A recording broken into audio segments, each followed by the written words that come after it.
Okay,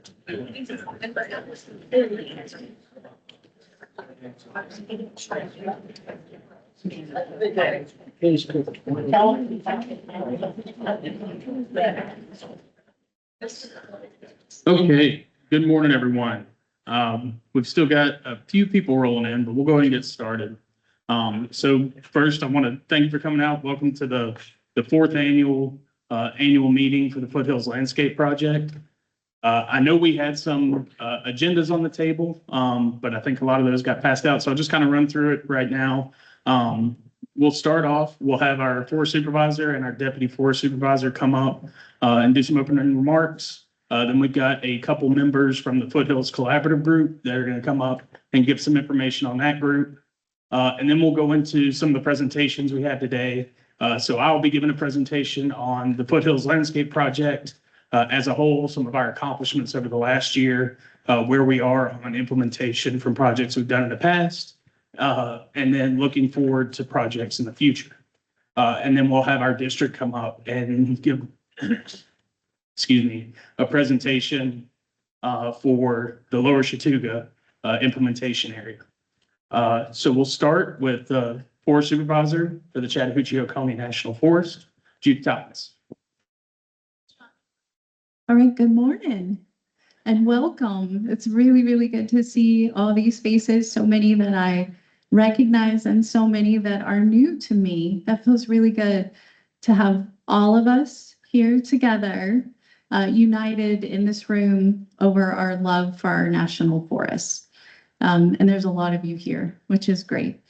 So I'm Judy Toppins. I'm the Forest Supervisor for the Chattahoochee-Oconee National Forest. I've been in this seat for 3 years now, and well over a decade before that serving on this forest leadership team. So a lot of depth here, as well as with the Foothills Landscape Project, and I've been around since its inception. Really proud of this project, and I'm especially proud of the collaborative nature of this project. It's like nothing else that's occurred here on our forest, and we were among the very first in the country to have a collaborative landscape scale project like this. So it is in its 4th year, and it's great to see this continued level of interest in the project. I'm originally from North Georgia. I grew up in North Hall. All my family lives in Dahlonega, and I have really, really close ties here in Rabun County as well. So like all of you, I care a lot about what happens here.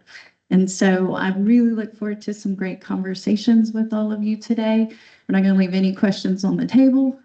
We'll stay here as long as it takes to listen and learn from you. Hopefully we'll all learn a lot of things together, and this project and the implementation of it is going to be all the better for it. So to lead us off with opening remarks, though, I've asked our Deputy Forest Supervisor to do that. Mike Brode is a local here, and very, very connected to this community and to the land, and it just feels right to have him speak to that. So, Mike. Good morning, everyone. And hello, Rabun County.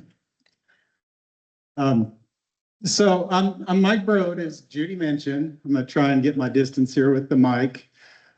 Since I'm new to the Deputy Forest Supervisor position, I just wanted to take a second and lead off with a little background on myself to start with the opening remarks.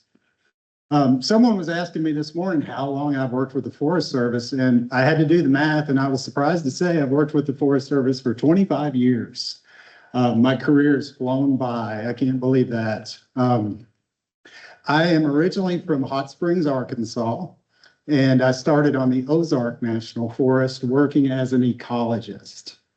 Worked there for a few years early in my career, and I moved to coastal North Carolina to work on the Croatan National Forest as a wildlife biologist for a few years before moving here to beautiful Rabun County in 2006. Going on my 20-year anniversary here. Can't believe that either. Originally here in Rabun, I worked as a district wildlife biologist on this district for about 10 years. Before in 2015, I took a new position in our supervisor's office in Gainesville, Georgia. as staff officer leading the forest fire and natural resource programs. Although I was honored to take that new role, there was no way I was going to leave Rabun County. So I've been driving back and forth to Gainesville now for over 10 years as staff officer. I've been in the deputy forest supervisor position now for about 8 months. And although I'm new to the deputy forest supervisor position, I'm not new to the Foothills project. Believe it or not, we actually started planning this project when I was a district biologist here many years ago. And as a wildlife biologist, I'll tell you, I was really excited about this project because I felt like it was a needed project, and I was really glad to see the forest embarking on a project that was geared towards improving forest health and wildlife habitat, targeting priority restoration areas on the forest to really overall to provide for a resilient forest for this land that we all love here. I'm excited about this project. I'm excited because it is a long-term community and science-based project that focuses on, like I said, restoring wildlife habitat, rare plant habitat, and overall providing for greater biodiversity on this forest. I'm confident in this project because, like today, we've had extensive public involvement in public meetings that we've used to develop our work that we're doing here on the ground. And we've altered the work that we're doing based on the public comments that we've received thus far. And although we have moved beyond the traditional NEPA process, we continue to use a collaborative approach to drive this project. So we've got a collaborative steering team set up that provides guidance as we move from implementation area to implementation area across the forest. You'll hear from one of the collaborative members here shortly. And this project really is cutting edge because of that. This morning, I'm really happy to see so many people here that care deeply about public lands. As a forest staff, we respect that and we appreciate that. I know many of you here, and I realize that there are some vast differences in what you would like to see on these public lands. And I feel like this project provides a good balance for all uses. So here today, we're going to have our forest staff ready to answer any questions you have, to talk through any of your concerns. And like Judy mentioned, we will not leave until all questions are answered. And so thank you for being here again. And with that, I want to turn it over to one of our collaborative members for a few words, Chris Jenkins.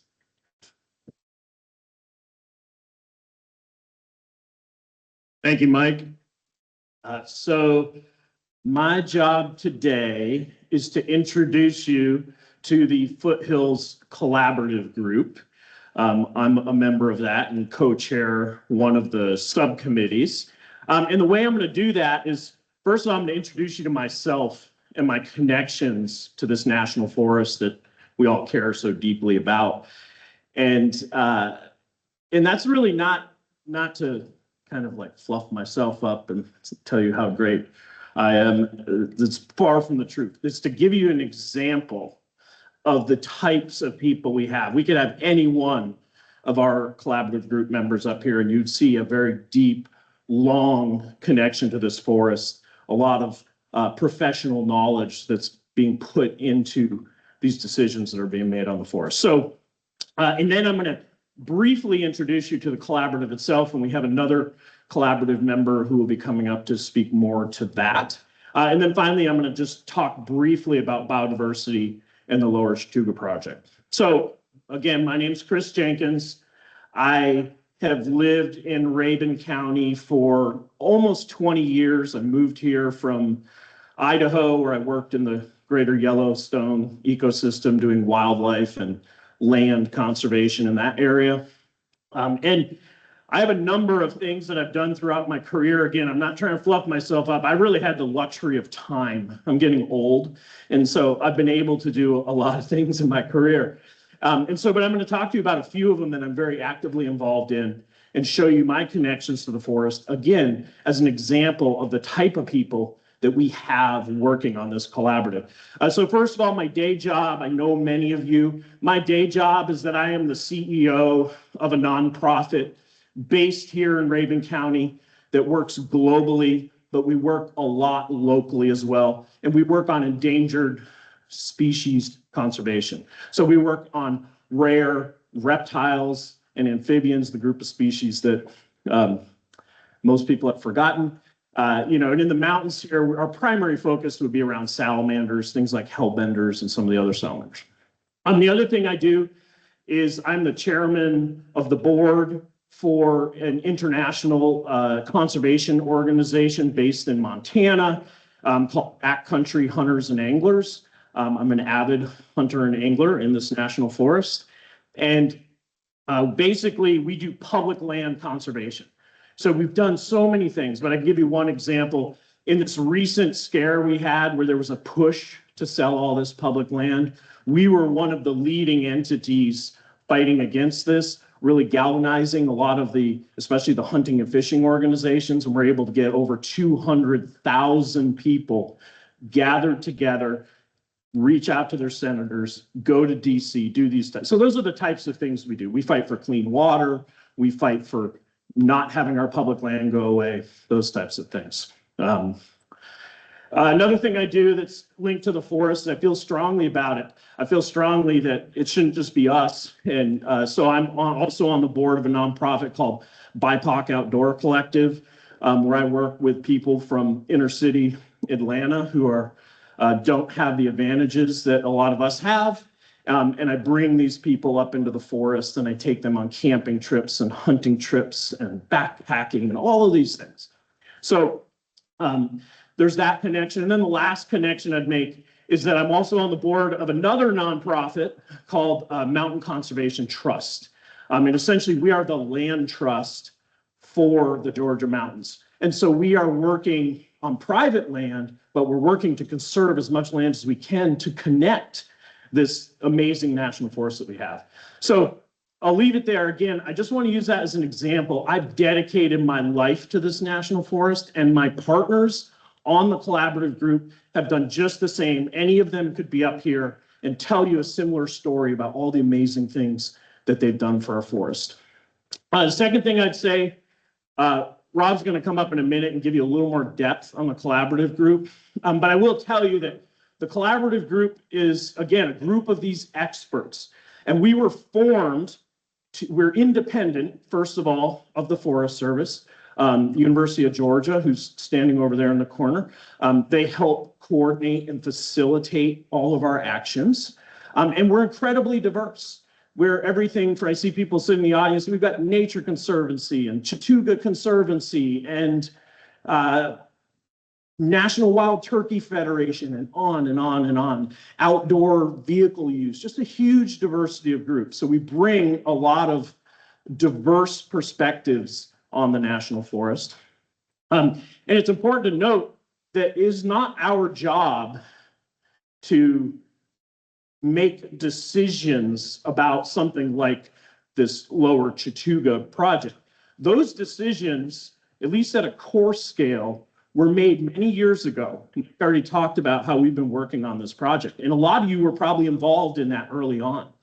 The big core scale decisions about where to cut, where to burn, where not to cut, where to leave an old growth, all of those were made a long time ago. And again, a lot of you were probably involved in that. So we're not here to make any decisions. You're here to learn about what's going on, what the collaborative is working on, what the Forest Service is working on. So what our collaborative group does is we work on a whole series of projects across the Chattahoochee that are associated with this bigger project that's been ongoing now for many years. And we review details, and there might some controversial small issue, and we nudge that and help make some decisions on some of the actions. I just don't want you to misinterpret what the collaborative does. We don't make the big decisions.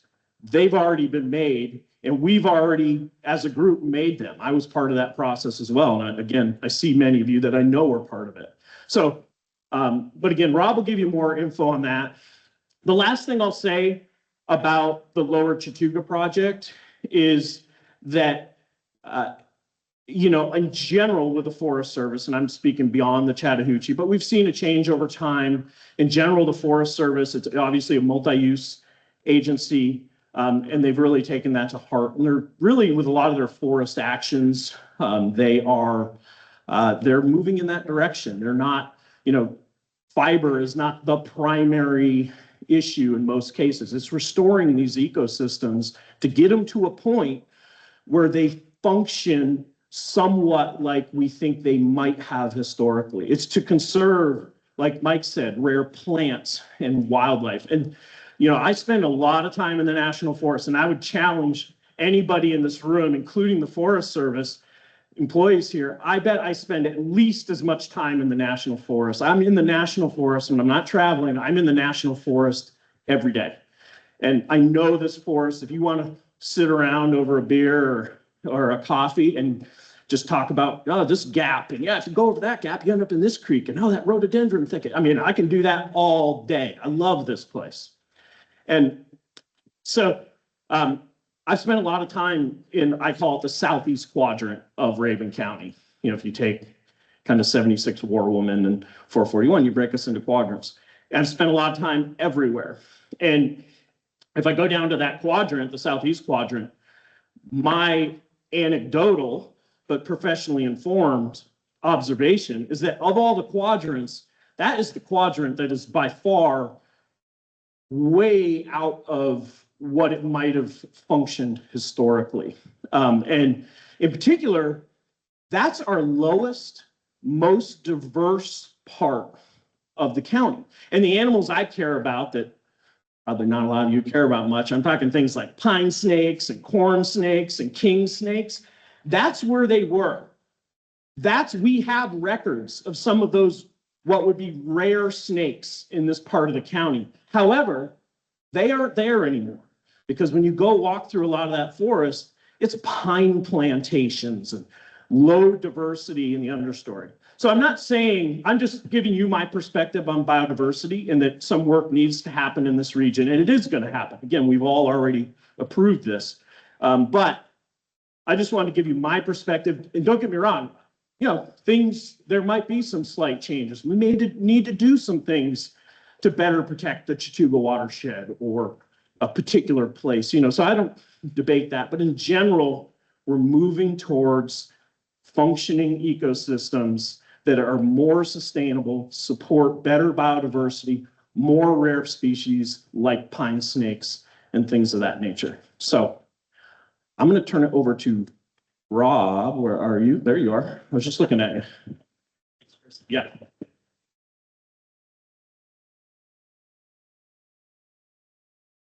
Well, Chris gave us a great introduction to the collaborative in terms of kind of the general manner in which the things work. So my name is Rob Black, and I'm also a resident of Rabun County. I'm not on as many boards as Chris is, but I'm a low-key retired person who happens to have the Foothills Landscape in my backyard, literally. So. One thing I did want to do is to thank everyone for coming out. I think this is a great turnout for today. But I'm also a member of the so-called Foothills Landscape Project Collaborative Group. The collaborative group consists of 5 different working groups, and the working group that I'm on is called the local working group. There's also a conservation working group. There's a wildlife hunting fishing working group. There's an economic development working group. There's our local working group.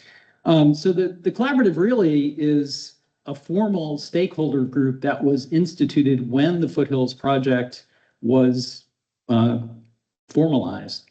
And it's structured to represent the broad spectrum of public interest in the Foothills project area. Okay. And the collaborative, as Chris pointed out, the collaborative independently supports the Forest Service, mainly in prioritizing, evaluating, and implementing proposed activities, such as the lower Chattooga implementation area within the project region. I think Chris may have undersold our actual influence upon the process. I think we have maybe a little bit more of an influence. I mean, that's the whole point, is that the project itself, in a broad sense, has set up a plan, but the details were kind of left to a later date. And the collaborative plays an important role in determining the details of the project, the site-specific details. And so we typically meet 3 to 4 times each year. We're meeting this afternoon after this public meeting to discuss the project, the current project. The one thing that the main message I want to give today is that the collaborative is set up. It's a very well-structured entity, but we're currently lacking stakeholder representation in several key areas. And so this is something where you all can play a role. So more specifically, we currently lack representation in terms of local government and planning officials, either at the county or city level. We also lack representation from community or local cultural organizations. We lack representatives from local commerce or economic development organizations. We lack members of the business community having intrinsic links to the forest, such as retail, restaurants, lodging, real estate, outfitters. We also lack another category, I would say, is community professionals having a vested interest in the forest, such as guides, photographers, builders, farmers. The bottom line is that we are looking for volunteers to join the collaborative and participate. And basically the idea is to fill the holes that I mentioned, as well as other existing holes within some of the other working groups. So if you or anyone you know happens to fall into one of the categories I've mentioned, and is interested in playing a role in the future progress of the Foothills project, please see myself or Tyler. We're going to be over here at this table, basically to learn more about the collaborative itself and how you might play a role within the collaborative. So we're going to be there after the current presentation, and we can talk with you more about the details. And we have handouts and a sign-up sheet. So in any case, that will be something to do during the breakout session. And I appreciate your attention, and I look forward to meeting some of you to potentially work with us on the collaborative. There's opportunities there. And I will turn it over here to John. Thank you. Yeah, so I appreciate Chris and Rob coming up and speaking on the collaborative there. I realized that I forgot to introduce myself when I came up the first time. I'm John Lacoste, Natural Resources Staff Officer for the Chattahoochee-Oconee.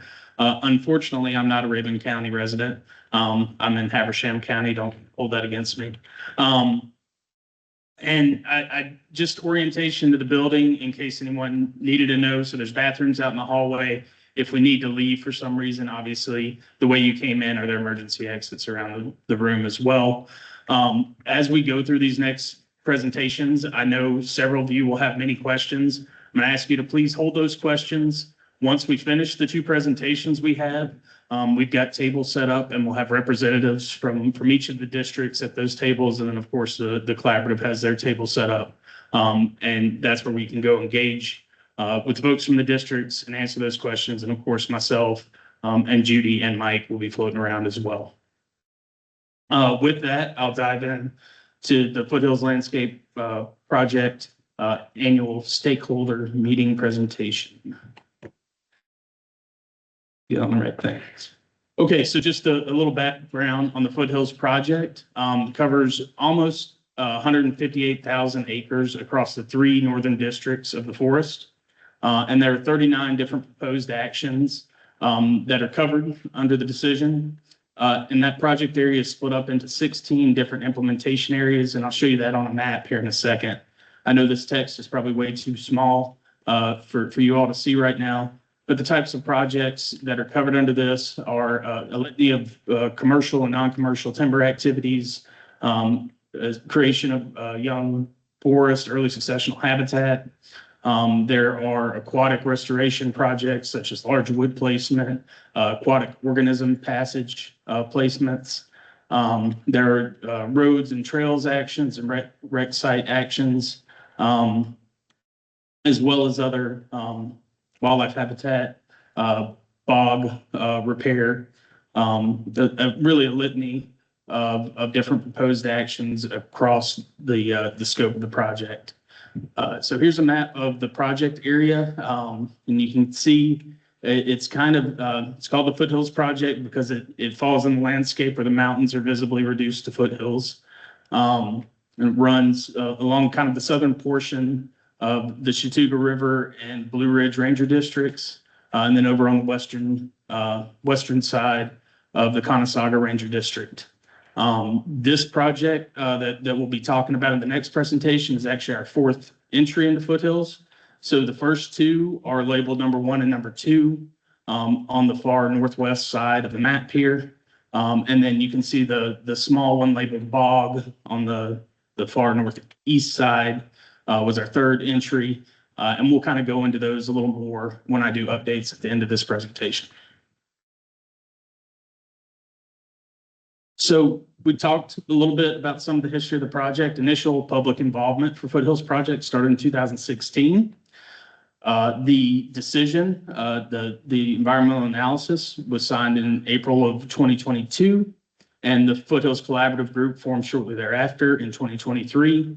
And then our first implementation area, full IA project, was presented and worked through the collaborative group in 23 as well. We also implemented our first standalone projects in 2023, and here in a second, I'll go into integrated versus standalone and collaborative versus implementable actions, because there's a little bit of a breakout within the project itself. And where we are now is interacting with the Foothills Collaborative Group and planning projects for fiscal year 26 and beyond is what it should say. So implementable projects. So these were projects within the decision where we had sufficient site specificity of where we knew that project was going to happen. So we call them implementable because they are implementable directly from the EA itself.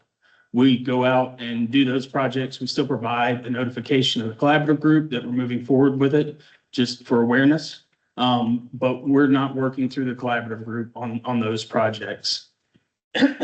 The collaborative projects are those projects where we did not have sufficient site specificity within the document. So like Rob touched on, we're working through those projects with the collaborative as we present individual IAs, implementation areas, and providing that site specificity and collaborating on what those implementations are going to look like.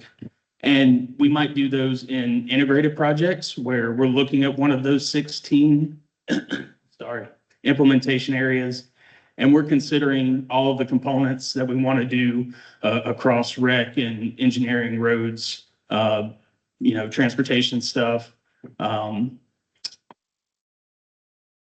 watershed stuff, wildlife, timber, all the components are those integrated projects. Or we might do it standalone, and we've had a few standalones, and those are mainly where we've had maybe either some funding opportunities come up, so we wanted to move faster and get that project going faster, or we had resource damage issues that we wanted to be able to get out and address before we might come in and address it through the integrated project. So kind of the process for the collaboration that we do with the Foothills Collaborative Group, we have this implementation guide that we created in-house. And step 1 is we identify all of the management opportunities within the implementation area. So across all of those different program areas, all the things that we work to manage across the forest, getting all of that accounted for into the document. We'll complete the initial field reviews and validate the threshold for those proposed actions. So looking at all of those 39 potential proposed actions that fall within the decision and determining which ones we want to get into that document. And then we draft implementation plan and initiate surveys. And then we will present a draft implementation plan to the collaborative group for the project we're going to talk about in the next presentation. That actually happened last quarter. Typically, our annual meeting is October. The lapse in funding this year kind of moved stuff around for us.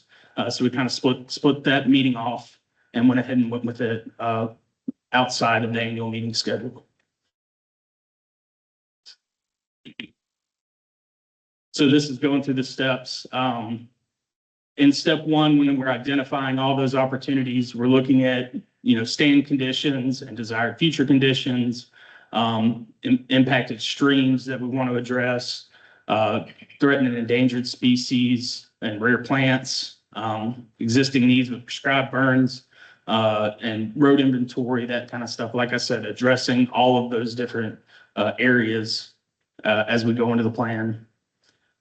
We're creating a checklist for each of the program area in step two, and going through, and our program management specialists are going through and making sure we're checking off, all the aquatic and terrestrial, botanical, and rare community surveys that are needed and all that kind of good stuff as we work through the process.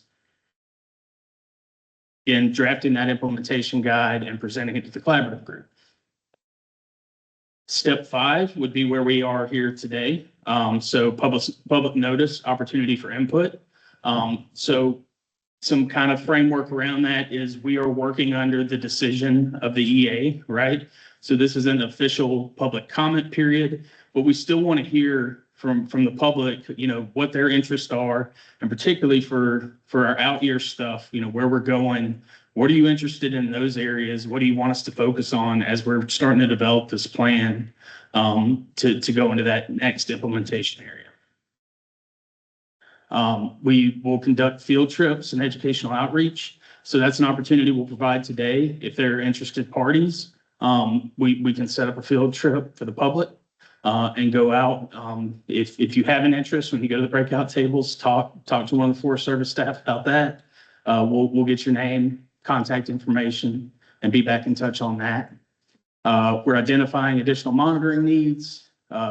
Then step 8, finalize the implementation plan.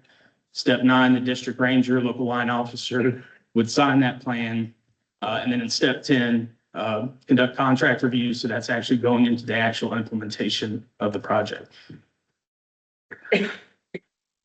So kind of taking a look at, that's the process. So we'll go through accomplishments for this year and then kind of talk about some out year stuff as well. So for 2025, we've got a few accomplishments to report, mainly on the Conasauga and Blue Ridge Ranger districts. So in the Conasauga, we had some maintenance level changes to some roads and some road decommissioning. So on Rock Creek Road, we did decommission 0.4 miles of that road, and we reduced the maintenance level of 1.4 miles of the same road. And then we also did a maintenance level, I think it was actually a use restriction. So we went to a seasonal use road on 0.8 miles of Mill Creek Branch A. And then in Rock Creek, we decommissioned the low use trails, the People's Lake Trail itself, 0.4 miles of that loop. On the Blue Ridge Ranger District, this was our Waters Creek project.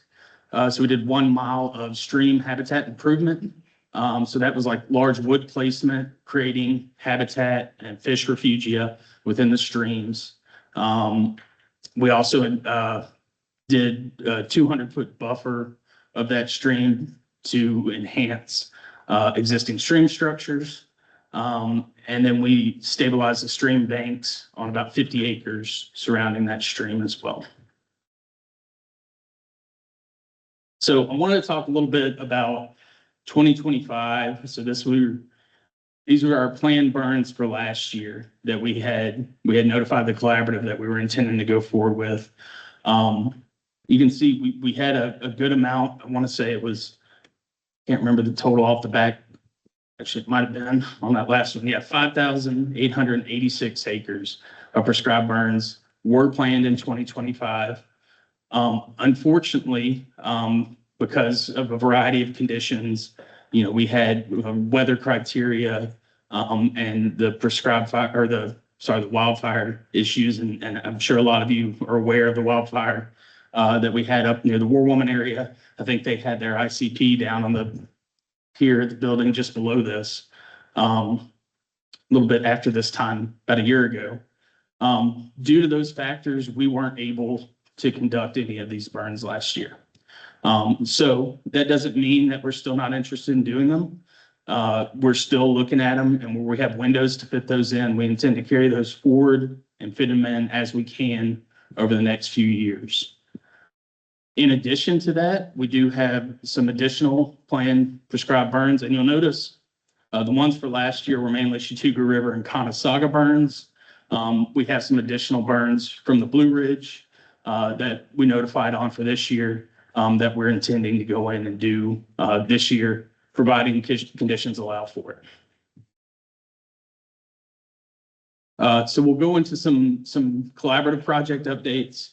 So we'll talk about a couple standalone projects that we've had, and talk about our implementation areas, the 3 that we've gone into so far, and then look at our future implementation areas. So Sears Creek, Earl's Ford, which probably a lot of people are familiar with. And this project, actually, when I came onto the forest in 2023, this was one of the first projects that I worked on. This is a case where I said, sometimes we have resource damage that's happening, and we want to kind of get out ahead of that implementable or that full integrated schedule and do a project earlier. This is a project where that was the case. At the end of the Earl's Ford Road, we had motor vehicles exiting the road prism, driving into the Chattooga River, the wild and scenic Chattooga River there. They created some hill climbs and some mud pits that they were playing in. But we recognized that the resource damage that was happening there needed to be addressed, and it needed to be addressed faster than we were going to be able to through the full integrated IA process. So we pulled this one out as a standalone. We worked with the collaborative. The goal there is to restrict access to the road prism. So, keeping folks on the road and not driving into the river. Initially, we went out and did some work. We had some hazard trees in the area, so we actually dropped those hazard trees, and that created a pretty sufficient barrier. I think since those have kind of gone away, we still have plans to do a more permanent structure there. We've got some reports that we're finalizing, and as soon as we get those finalized, we'll be able to do some of that work down in that area, and get that project done. And then adjacent to that, where, on the banks, we had some erosion issues. So we intend to seed that to stabilize those banks to make sure, we don't have that soil getting into the wild scenic river. Another standalone project that we did was over on the Holly Creek. So this is on the Conasauga Ranger District. So you can see the picture on the top right, hopefully.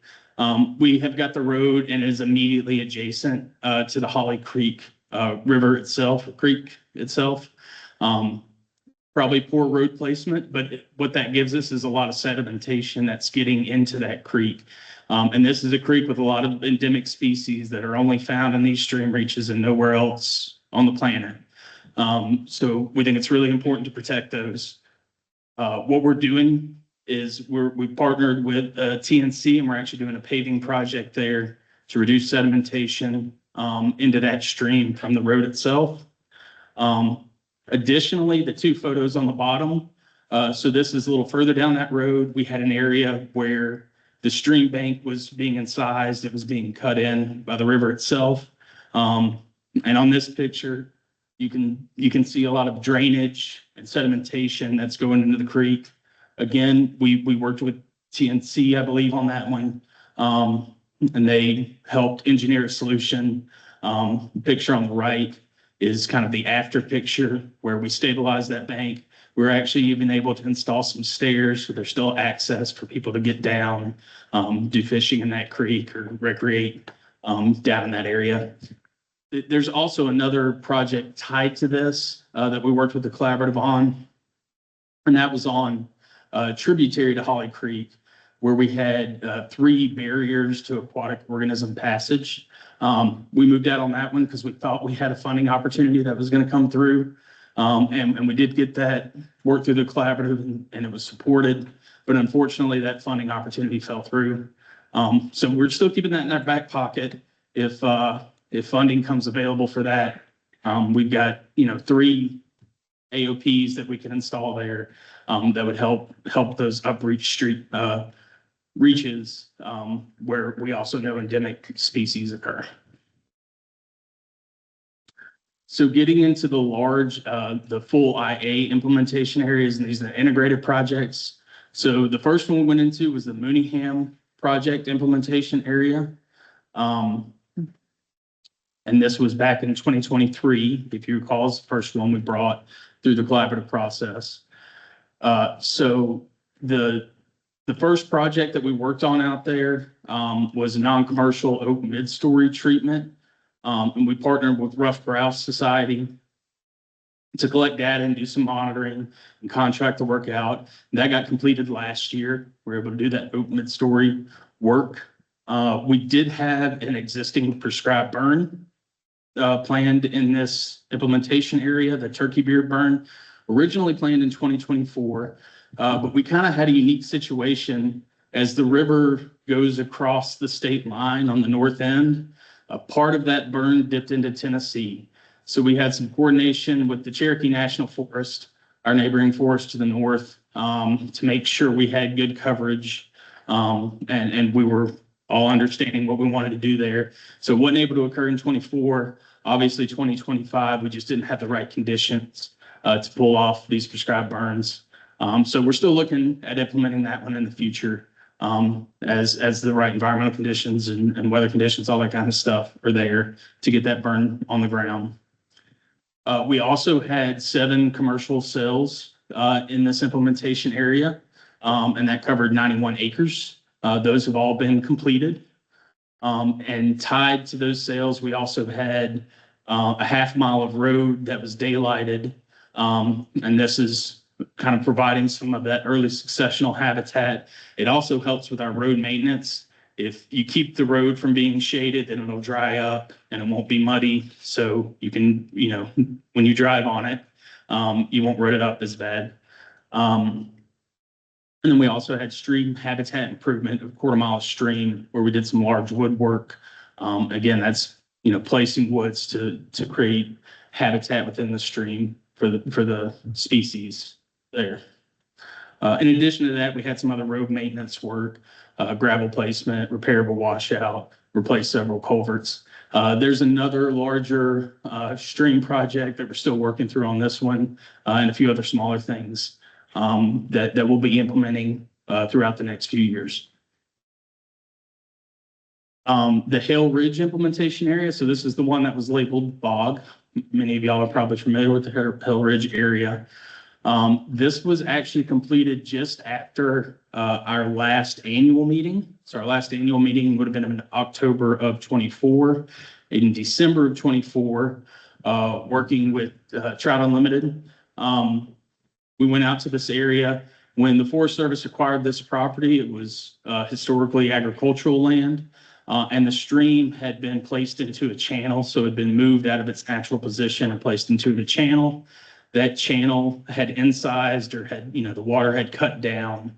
And the result there was the water table had dropped in that whole area.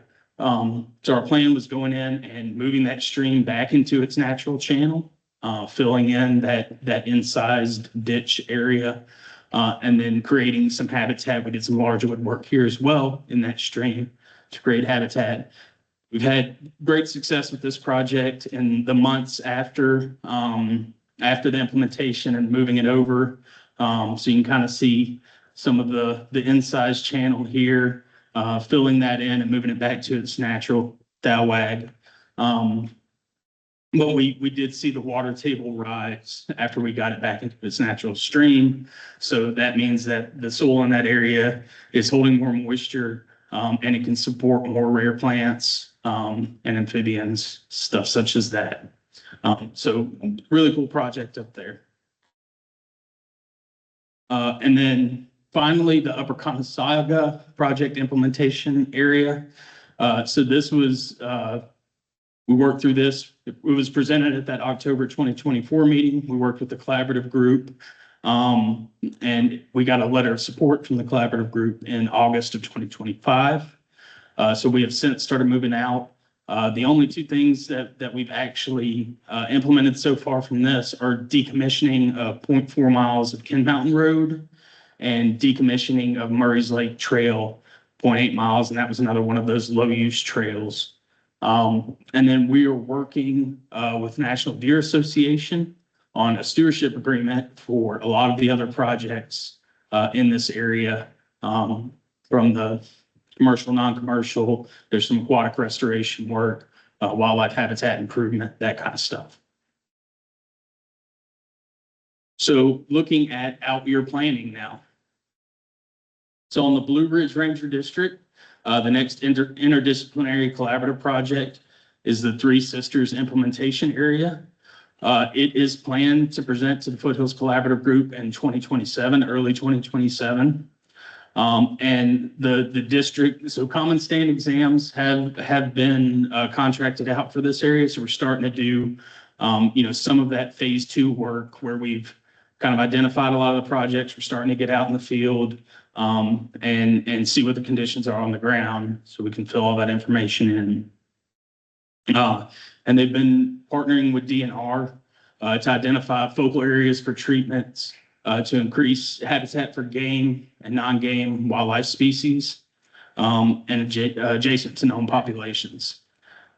Treatments in this may include prescribed burning, non-commercial vegetation management, commercial vegetation management, expanding and or feathering the edges of wildlife openings, road daylighting, and establishment of linear wildlife openings as well.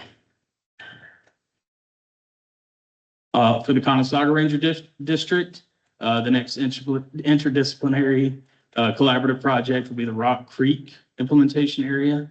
This is planned to present to the Foothills Collaborative Group in 2028. At this point, limited field recon has occurred for that. They are reviewing, so they do have a stand examination inventory for this area, so they're reviewing that now.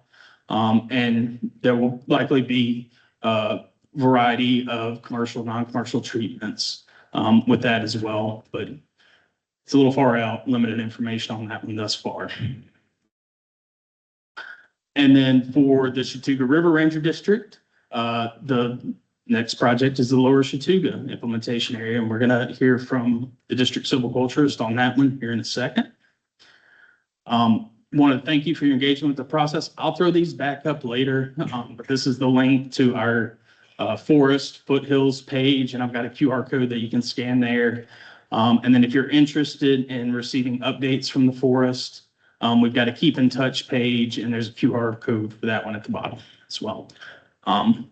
With that, I will welcome up Michael Starbuck, silviculturist for the Chattooga River Ranger District.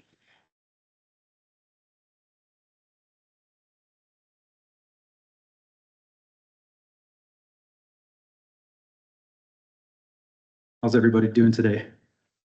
Good. So I just want to introduce myself real quick before I get going on Lower Chattooga. I know that's what we're all here for today. So I'm the guy they threw up here to give you all the details. Again, my name's Michael Starbuck. I was born in California, but I'm basically a Georgia boy. I grew up in Marietta, Georgia. I did get my degree from UGA at the School of Cornell, School of Forestry. Got my degree in 2018. I did my first stint with the Forest Service in South Mississippi for a year and a half. I decided I liked Georgia better, so I decided to come back here. I got my job here as a forester, the silviculture forester, just over 6 years ago. And I had an opportunity to fill in the shoes of the district silviculturist as my boss left to be a district ranger elsewhere. And that's why I'm here today. I've been in this position, either acting or in the permanent position, for give or take 3 years, and I love it. It's been a great job. And this is why I'm doing the job right here. It's not about what the Forest Service wants to do. It's about what the people using the land want to do. I'm one of those people as well. So I'm really passionate about this project, and you'll see that as we go forward, we start talking about the details and the specifics. Let's get going. Sorry, it's not as exciting as all the leaders you just listened to, but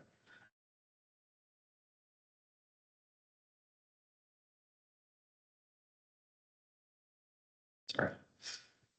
So yeah, the first thing I wanted to do is really just highlight some of the collaborative work, not just with the Foothills Collaborative Group, but also some of the IDT members that I work with on the daily.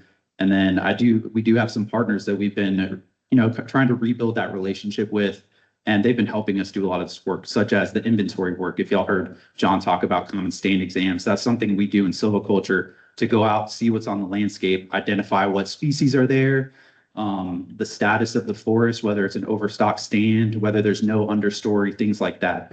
So we got a lot of help from partners like Georgia Forestry Commission, Rough Grouse Society. These people got in the woods with us, and they helped us identify some of these stands and what was out there. So that's kind of where we started, right? We have to know what's out there before we can start proposing all these actions. So thanks to those folks, thanks to the collaborative group, we couldn't do it without them as well. We want to hear what the collaborative group has to say, and they represent y'all too. So we want to hear what y'all have to say, and that's why we're all here today. So from there, I'm going to get into the nitty gritty of Lower Chattooga implementation area. It does cover over 27,000 acres. That is Forest Service acres and non-Forest Service acres. The Forest Service acres cover about 50% of that area. So we're looking at just over 13,000 acres of Forest Service land.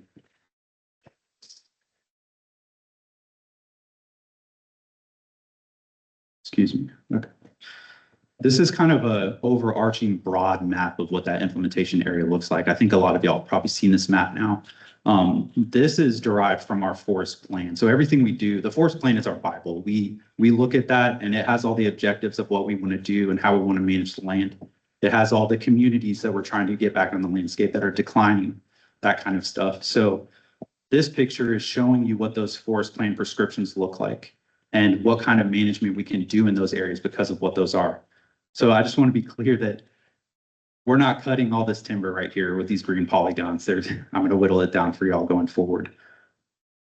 See if I left anything important out here.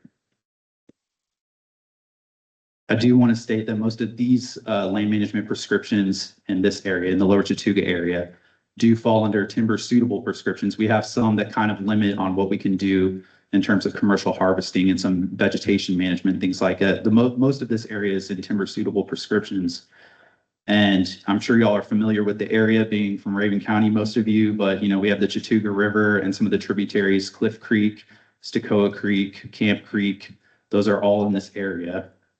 And then the road systems also, I think we're all pretty familiar with those, but they kind of encompass Camp Creek, Wolf Creek Church, Denton Timber, a plethora, Rock Mountain, not all Forest Service roads, a lot of county roads, but those are the systems we're working with. And we have a good network to work with in this implementation area.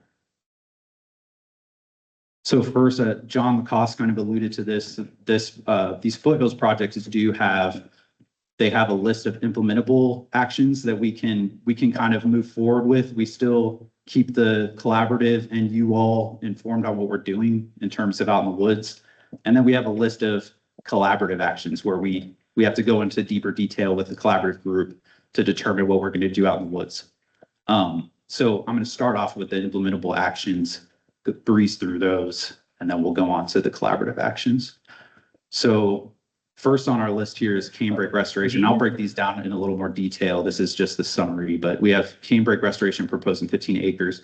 This is still kind of a working collaborative action that we're working on right now with several people from the collaborative and our wildlife biologist. This is on the Stakeholder Creek watershed. And then we are decommissioning half a mile of road. Again, I'll get into the details of these. And then we're implementing some changes to system roads in terms of maintenance level, and then some reconstruction for sedimentation into streams on water. Here's the cane break restoration, and the idea behind this is cane breaks are a majorly declining community. There's a lot of cool work happening in the Southeast. I don't know if y'all are familiar with the Conasauga National Forest and some of the forests in Louisiana, but they're doing tons of really cool cane break restoration over there. And a lot of this is derived from these habitats being culturally significant. The tribes use them for a lot of different things, right? So I won't belabor that because I'm not the expert on that, but that's why this was built into Foothills. It's something that we want to do if we can, and we're trying to identify those areas where it makes sense. So that's why we're proposing these 15 acres of cane break restoration in this area.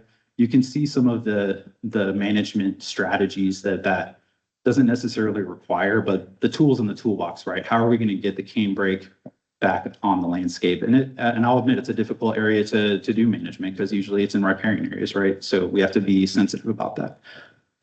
But so you can see there, we're talking about using prescribed fire. That's key. I think if you've been out in these woods, I think probably a lot of y'all have, there's cane everywhere. It may not all be river cane, you know, Appalachian Hill cane and whatnot.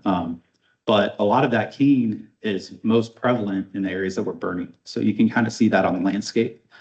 And then some other activities that could occur around this management: mastication, mowing, hand felling, and some herbicide treatments, targeted herbicide treatments.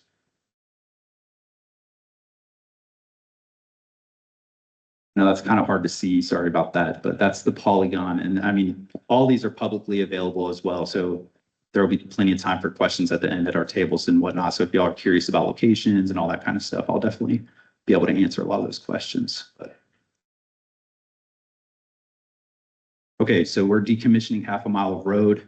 This action has actually basically already occurred. If y'all are familiar with Raven Rock, if anybody's done that trail, I love that trail. It's a great trail. There's about a half mile of road that was cut off by a gate and is no longer accessible. And so that's kind of already happened on the ground. We're just including it in this project so we can show that we're gonna capture that in our data management side. So basically our move map will reflect this eventually once we take care of the data management side. So there's not much to say about this. It's already been decommissioned, but we want to do all of our due diligence.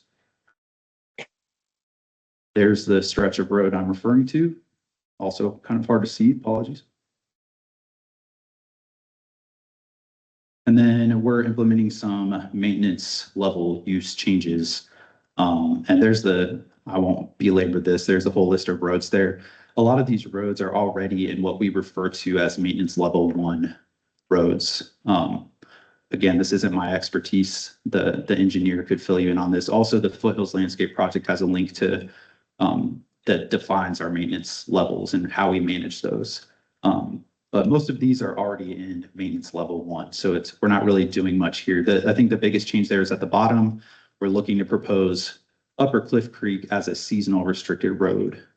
It's just, you'll see, I'll talk about Upper Cliff Creek a little more after this, but it's seen a lot of damage based on where it's located and whatnot. And there's been some behavior back in there that I feel like a seasonal road would definitely benefit the area. Those roads I just mentioned, they're all highlighted in green. Here's the reconstruction of existing roads that are causing sedimentation to streams.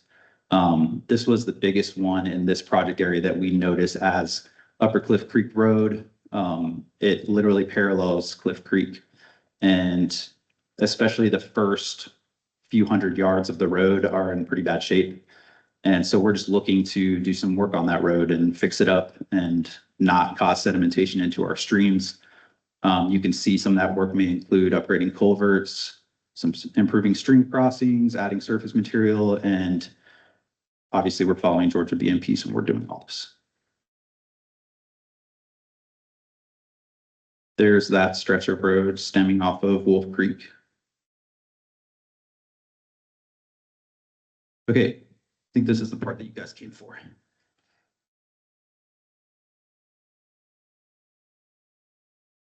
Commercial activities.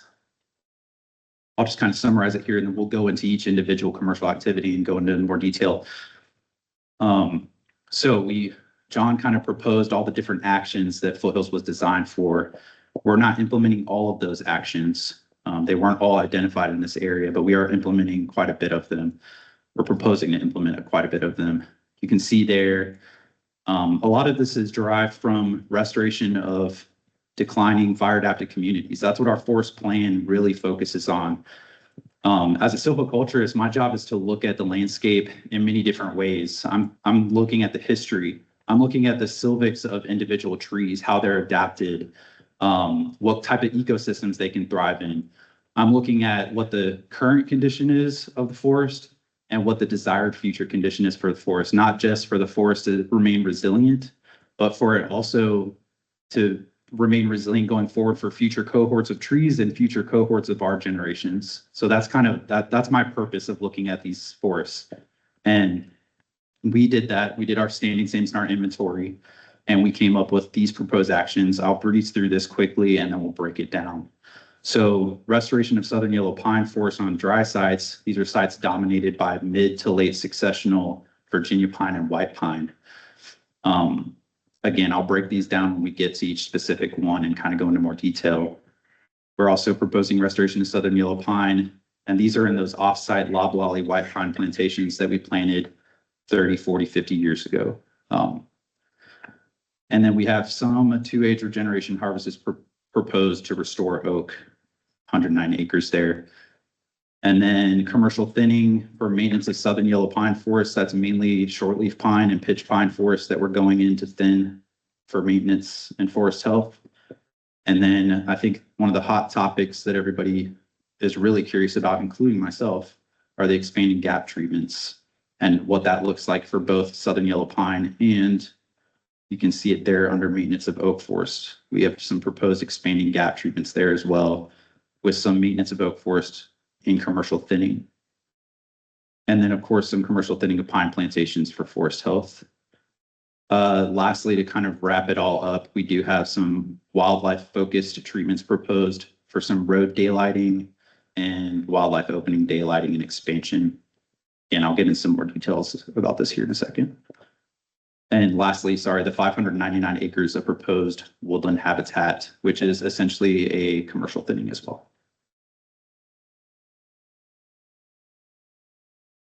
Okay, we'll start with the first one here.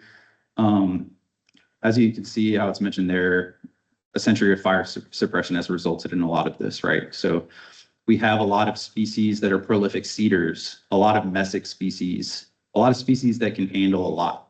And we have a lot of species that can't handle much, but they can handle some pretty cool stuff, and it's almost all gone. So what I'm kind of referring to here is due to fire suppression and lack of management, and I don't mean to take away from anybody that's managed this forest before me. There's been management, don't get me wrong. But has there been enough? That might be up for question. So in some of these areas where we've seen lack of fire, we've allowed them to be regenerated in Virginia pine, white pine. And again, don't get me wrong, those species have a place on the landscape, but a lot of the places they're at right now, we consider them off-site. Example, a white pine, you know, there's white pine everywhere. I think we all know that. But white pine is generally a rich cove species. And when it's been planted on the top of a ridge, it's not supposed to be there. That's generally, you can look at the silvics up of white pine, and that's generally the concept there. Same with Virginia pine, that stuff is everywhere. Look, we just did all the storm cleanup from the ice storm. 95% of the trees down were Virginia pine. Virginia pine has a place, but it's not lacking.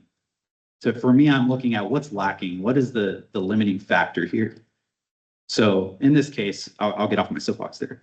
In this case, we're looking to restore 217 acres of these mid to late successional Virginia white pine stands and get shortleaf pine and pitch pine back in the landscape.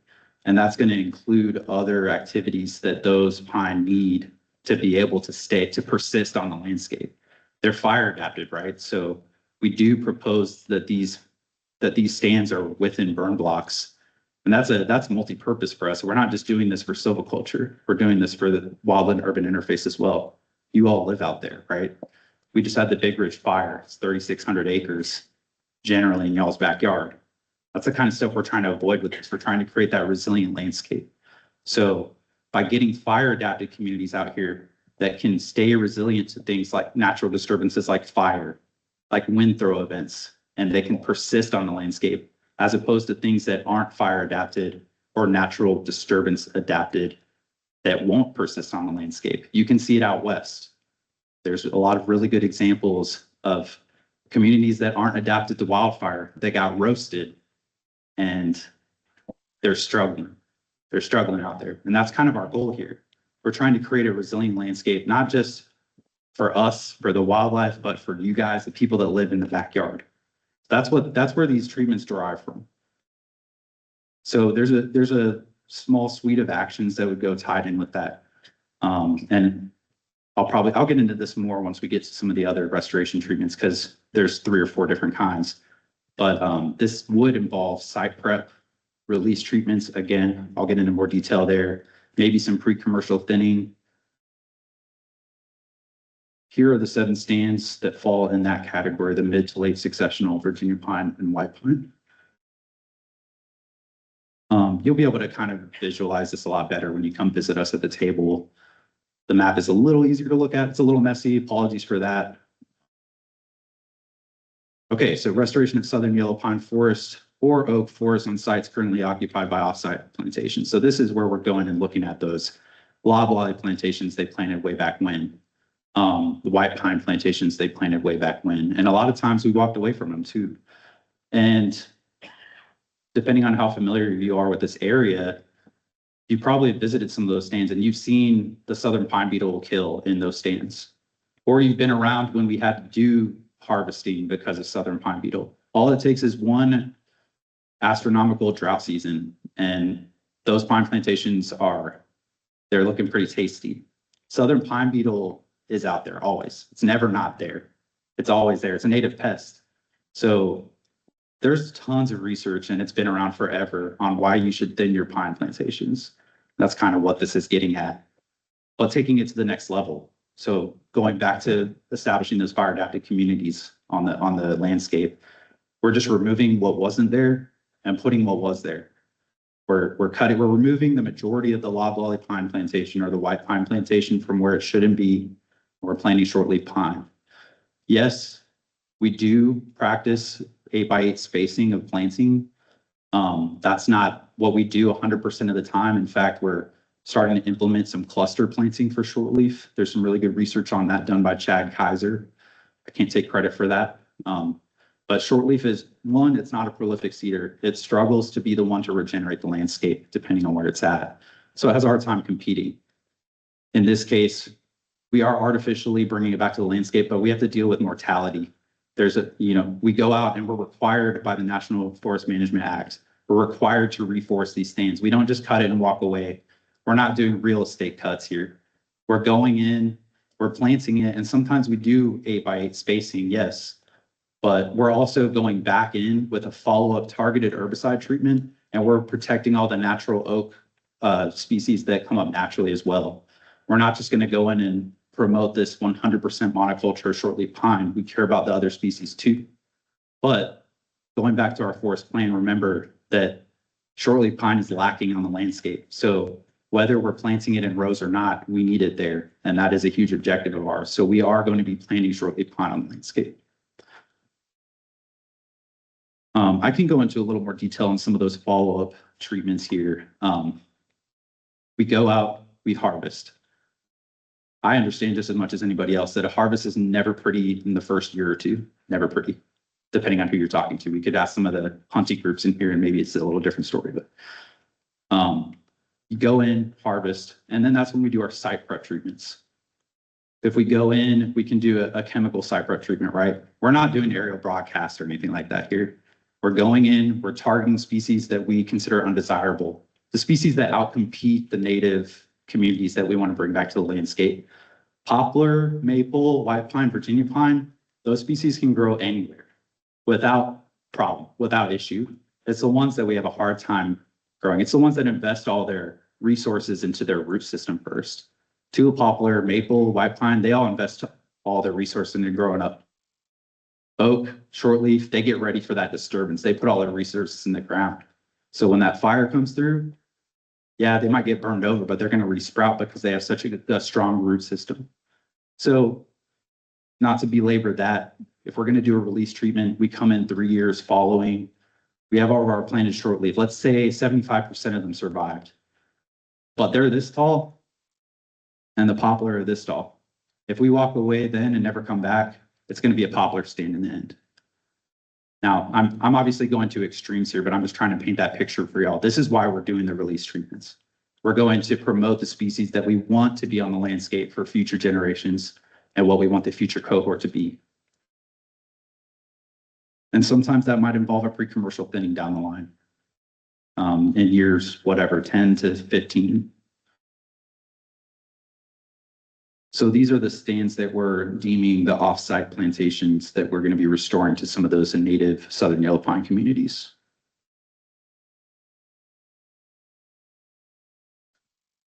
And then we also have the restoration of southern yellow pine, or in this case, it's the oak forest. And this is where we have a few loblolly pine plantations that are in burn units that are showing a lot of advanced oak regeneration.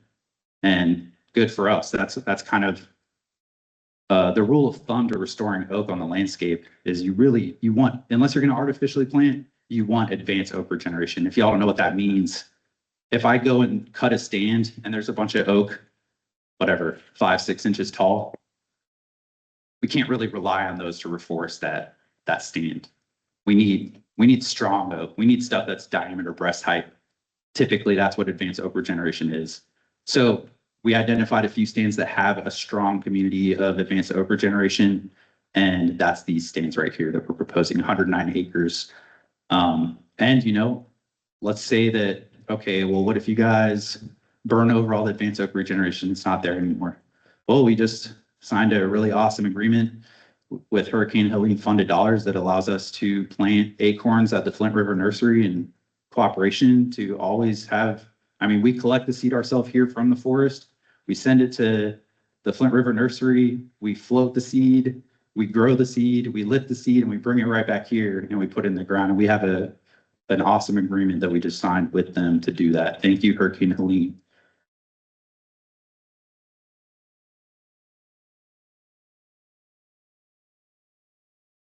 Okay, so this is kind of, since I've been here as a forester, this is what I've been seeing. This is what we've been doing. We've been thinning forest. It's mainly been loblolly pine, but we've been thinning pine forest. And there's a place for that for sure. But in terms of establishing things like early successional habitat and whatnot, to me, this is mainly a forest health treatment.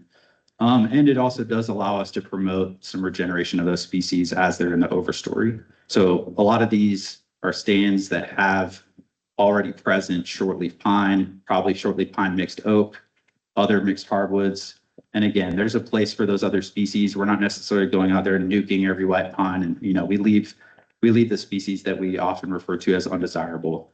But that's kind of what these look like. And I think a lot of people are probably familiar with this. We've done a lot of thinning here over the last 20 plus years. But that's kind of it.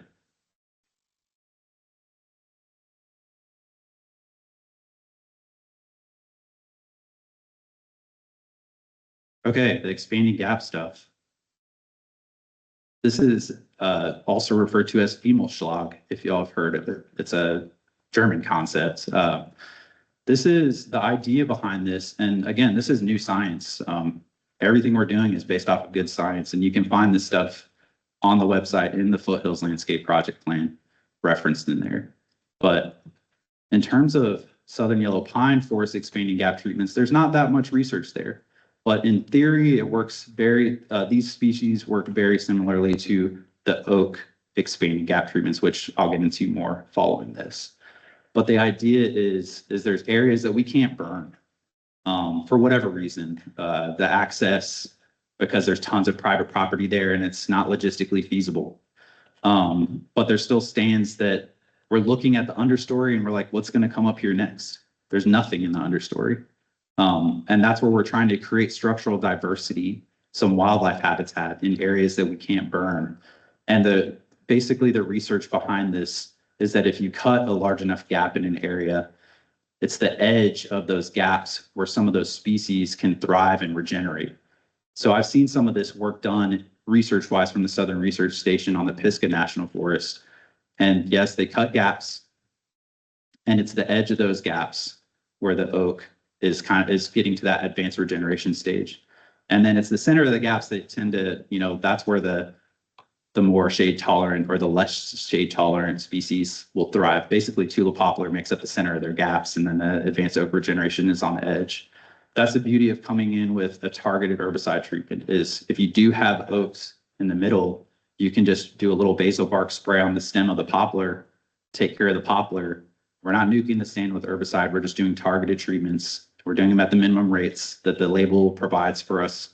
And that's kind of what that looks like.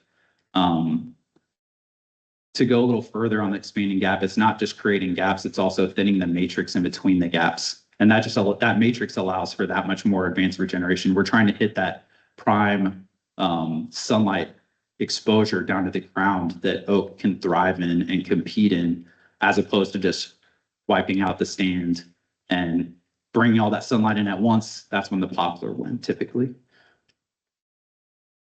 So we're proposing 9 of these stands. Again, these are areas that we've decided we cannot burn. So that's why we're proposing these there. And it helps us create this more multi-age structure and structural diversity in these stands.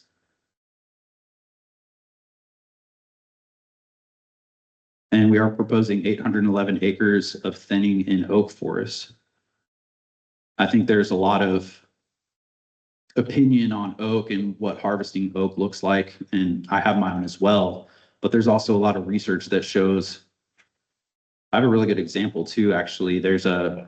We have these old progeny tests where they planted white oak, and they just, to be honest, they kind of got let go. And those progeny tests, the purpose was to go and collect seed, bring them to nurseries and grow them. But the progeny tests that we let go, they're overstocked white oak, and they're not growing. They're old, but they're really small trees. They don't have much canopy.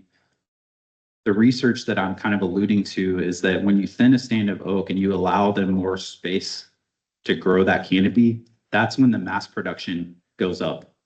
That's when you get acorns. And that's what a lot of wildlife likes to eat. So that's kind of the purpose of these commercial things. It's not only to provide growth in oak communities, to provide canopy growth, to provide mass production.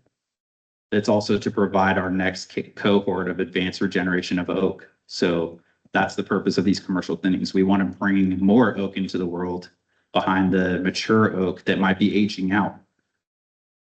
Again, there's a place for poplar, maple, and all that. Don't get me wrong, but oak is what we're limited on. That's what we're lacking on the landscape. So we all love oak too, but sometimes you have to harvest it. That's what that looks like.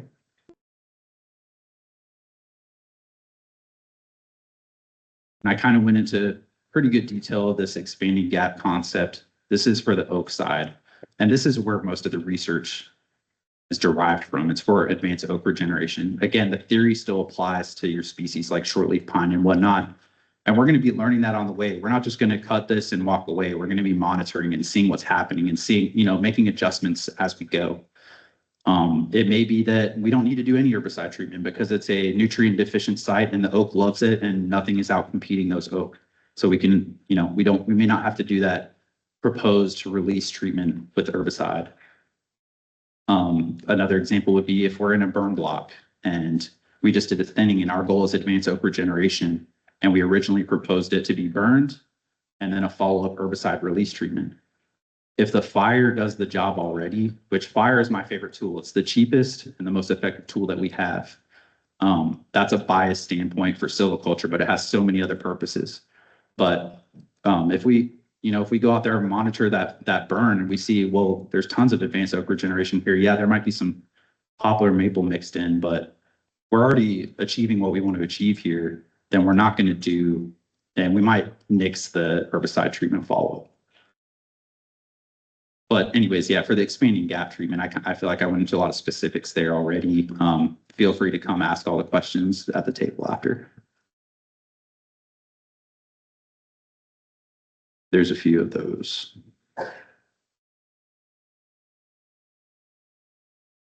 And then I kind of talked about this already as well when we were talking about some of the restoration treatments, but this is those overstocked stands, typically loblolly pine, that, you know, based off of the research revolving around southern pine beetle and how to suppress them.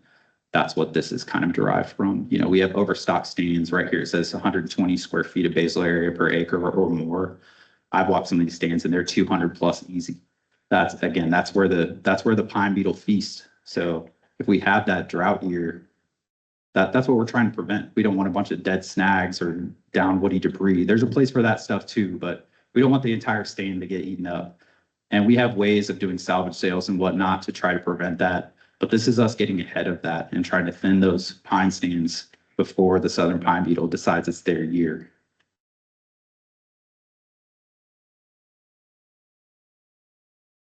A few of those treatments are also pre-commercial thinning treatments that we're proposing. This is focusing on our wildlife treatments, and that's doing some road daylighting and some wildlife opening daylighting. I think the next slide after this is talking about the expansion of some existing openings. There's a lot of research that shows that the way that we used to punch in these smaller wildlife openings, there's still a place for that. You know, if we plant it in different plants that all the game species like foraging on, sure, they'll find some of those openings and whatnot, but it's also been shown that some of those smaller openings are really kind of ineffective in some ways. So we're the way that Foothills is designed, and we're looking to expand some of these openings to a larger size. So they actually provide some early successional habitat, and we'll be managing those a few different ways. And that goes to the same for the road daylighting. And the road daylighting is generally a 50-foot buffer on either side of the roads. And these daylighting corridors that we're proposing, I'm just going to go to the next. Kind of hard to see, sorry, it's just kind of a small screen, but the road daylighting corridors are leading to those expanded wildlife openings that we're proposing. So it's we're trying to create these wildlife corridors, right? Example, in talking to, this might not be specific to your rough grass of the world, but in talking to DNR all the time, we do a lot of great work with DNR, and I've heard all the presentations about where our wildlife populations are at. And one thing that's really lacking is connectivity of habitat that those species require. Yeah, some people can give you some great presentations. One that comes to mind for me is Emily Rushton on her rough grouse presentation. Now here, unfortunately, in Georgia, we're a little limited with rough grouse and creating habitat for them because here it requires higher elevation, early successional habitat, which is a challenge for us. I'll admit that.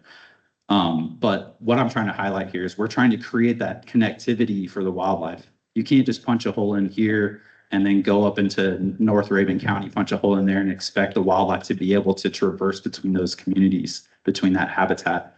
There needs to be some connectivity. And it's shown in the rough grouse research that's done by Emily that those populations, there's one or two birds, and that's it. They don't have a way of intermingling between those habitats. So I digress. I come back to this. We're trying to create these wildlife habitat corridors with these treatments. And again, our wildlife biologist is here, so he's the expert, not me, but.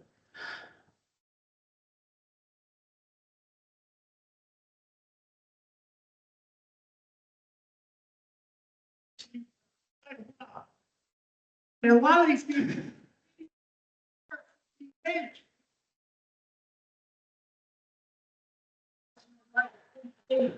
Yeah. Yeah, y'all will get your time right after we're done with the presentation. We appreciate y'all's input. Because you don't want to hear me talk anymore. Okay. All right. The Forest Service is a conservation-based agency.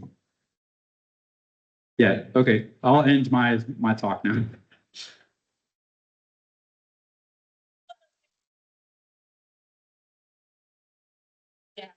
Let's get the man. The destruction of the forest cover on this planet is shocking and alarming. drive down 985 and look at what happens. That's not just happening on 985 in that church above Ingalls. It's happening all over the planet. We got some preserved forest that should be immune from forest fire and cutting and logging. That's what we're working on, sir. We're trying to build a resiliency of the forest for forest fires. And there's a lot of science that backs what we're doing. So I hear you. I understand your concerns.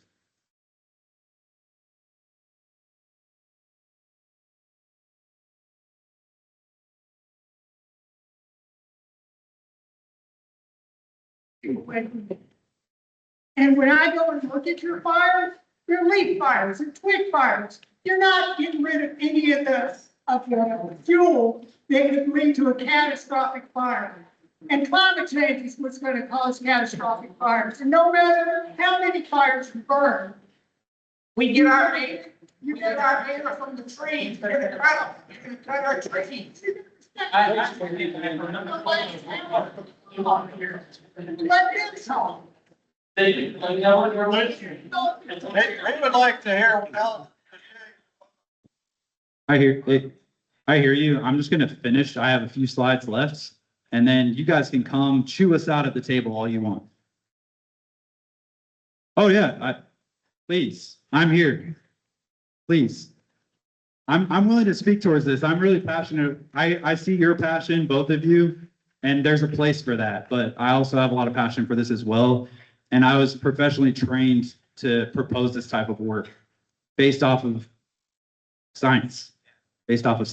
So you guys, there's research, there's a plethora of research that explains y'all's concerns, and we can speak towards that at the tables after my presentation.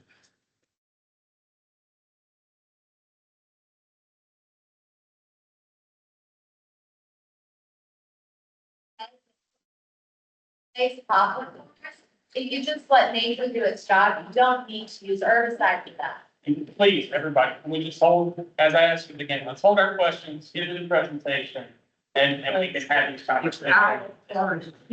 These forests have been here for millions of years without your management practices. 100%. Yeah, I hear y'all. I hear you.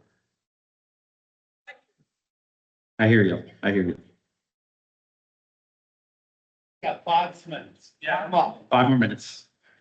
And then y'all can come chew us out. Okay, so I promise I have a few slides left. I'll go through it quick.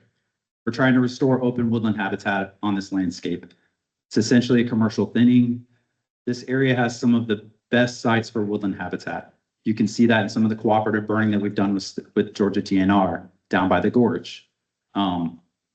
Some of the most nutrient deficient sites are the best sites for woodland habitat, and that's kind of where we're at, right? We have the Tallulah Dome that we're sitting on. We're sitting on rock and shallow soils, and that's where oak, shortleaf pine, table mountain pine, which is super rare on our forests, that's where those species thrive. So that's why we're proposing these open woodland habitats. And yes, we're proposing to prescribe burn in those areas as well.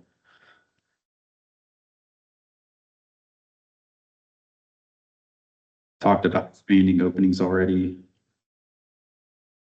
And then we have some non-commercial actions that we're proposing, and these pretty much completely revolve around establishing advanced oak regeneration in the understory from the competition poplars. Again, I understand there's a place for poplars and maple and whatnot, but our forest plan has objectives tied to the declining communities of oak, and oak is really hard to manage for. So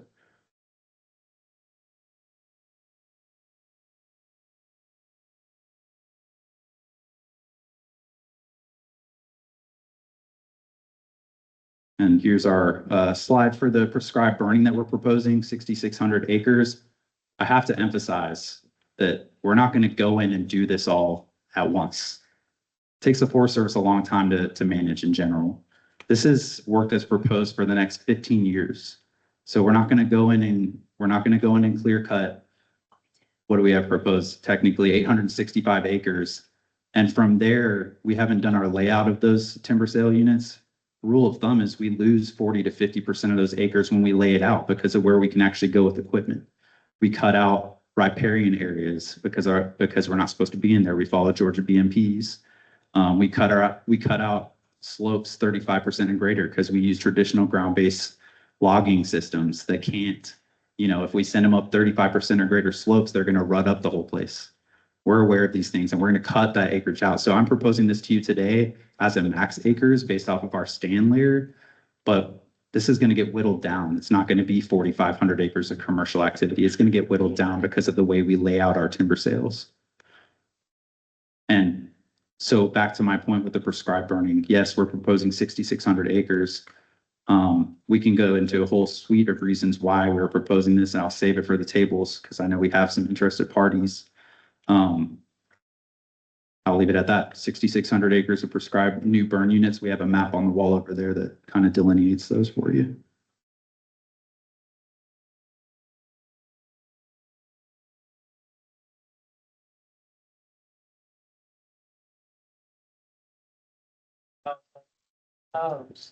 And. Ma'am, can we please, respecting everybody's time, hold our questions to the table? I've got like one more slide. Let's just get Yeah, that's it. That's it. And I, you know,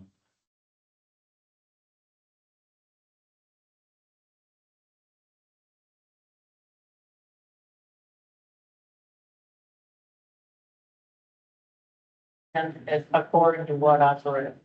yeah, and I think there's a lot of people that can speak towards that today, and we'll all break out to our tables and we'll be able to answer those questions.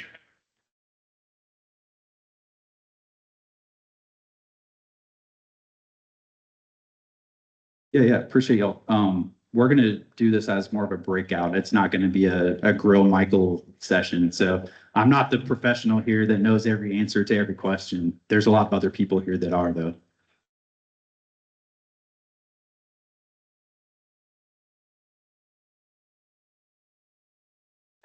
I'll give y'all my phone number and tell you where my office is and y'all can come anytime.